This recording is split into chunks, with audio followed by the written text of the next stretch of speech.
नमस्कार मेरे प्यारे साथियों, मैं डीपी आज एक नए वीडियो के साथ आप लोगों के सामने। आज हम लोग बात करेंगे सिम कार्ड के नए रूल्स के विषय में। इससे पहले मैं पिछले वीडियोज़ में एक बार मैं डाल चुका हूं कि सिम कार्ड होता क्या है और ई सिम क्या है, एम्बेडेड सिम। फिर से एक बार उस जानकारी को हम दोहराना चाहेंगे कि सिम कार्ड का फुल फॉर्म होता है, सिम का फुल फॉर्म होता है सब्सक्राइबर आइडेंटिटी मॉड्यूल। करीब 5 टाइप्स के सिम मार्केट में अब तक आ चुके हैं। इनमें से कुछ यूज में हैं, कुछ यूज में नहीं हैं। जैसे एक फुल सिम पहले आता था, बहुत बड़े साइज का होता था, कार्ड साइज का होता था वो। फिर मिनी सिम आया 25x15 मिलीमीटर का साइज का, अभी भी यूज होता है। फुल सिम बंद हो चुका है।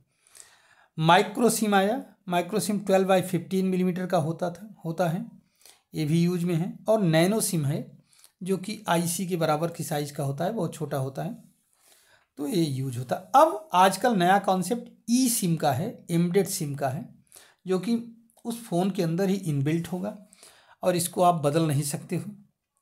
इसमें नंबर अलग अलग आप सब्सक्राइब करवा सकते हो सब्सक्राइबर से, जो भी आपका वो होगा, मतलब ऑपरेटर होगा, टेलीकॉम ऑपरेटर, उसके थ्रू आप पोर्ट भी करा सकते हो, नंबर को चेंज भी कर सकते हो, हर चीज़ कर सकते हो। बस इसमें जो है, इससे फ़ायदा बहुत है। थोड़ा सा मतलब प्रोसेस लंबा हो सकता है, लेकिन फ़ायदा बहुत है, क्योंकि फ़ोन चोरी हो जाने पर भी कोई इसको चुरा नहीं सकता। अभी तक सिम कार्ड को निकाल के फेंक देता था और फ़ोन यूज करता था कोई बंदा, अब ऐसा हो नहीं पाएगा और वो बार बार लोकेट करता रहेगा, बताता रहेगा कि किसका सिम है, किसका फ़ोन है।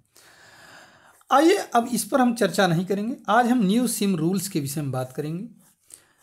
तो 1 दिसंबर 2023 से प्रभावी हो चुका है न्यू सिम रूल। क्या है न्यू सिम रूल, जरा सा ये देखने की कोशिश करिए। तो सबसे पहला है, इसमें सिम डीलर का वेरिफिकेशन होना बहुत ज़रूरी है। टेलीकॉम ऑपरेटर जो कंपनियां होती हैं, जैसे वोडाफोन, एयरटेल, रिलायंस, ये डीलर्स को नियुक्त करती हैं अपने सिम्स को बेचने के लिए।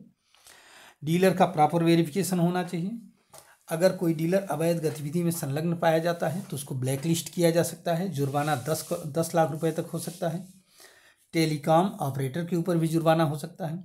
जिसको ये डीलर कंपनियां, ये डीलर जो है वो सिम दे रहे हैं, उस व्यक्ति का भी पुलिस वेरिफिकेशन होना बहुत ज़रूरी है, कोशिश ये होना चाहिए, एक बात। दूसरी बात, डेमोग्राफिक डाटा भी उसका कलेक्ट होना चाहिए, जैसे आधार या कोई और जो उसके विषय में बताए, उसके क्या कहते हैं उसको, रेजिडेंस को प्रूफ करे, ये चीज़। दूसरी बात, एक और बात है कि अभी तक हम क्या करते थे, बदल बदल करके सिम कई खरीद लेते थे।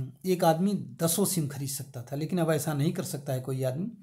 अगर कोई बिजनेस कंपनी है तो वो चाहे जितने सिम खरीद सकती है, लेकिन उसके लिए अपने रिकॉर्ड्स को मेंटेन करना पड़ेगा, दिखाना पड़ेगा कि हाँ हमारी रजिस्टर्ड बिजनेस कंपनी है। लेकिन नॉर्मल आदमी एक आईडी पर केवल 9 सिम ले सकता है। कितने? 9 सिम ले सकता है, 9 सिम से ज़्यादा नहीं ले सकता।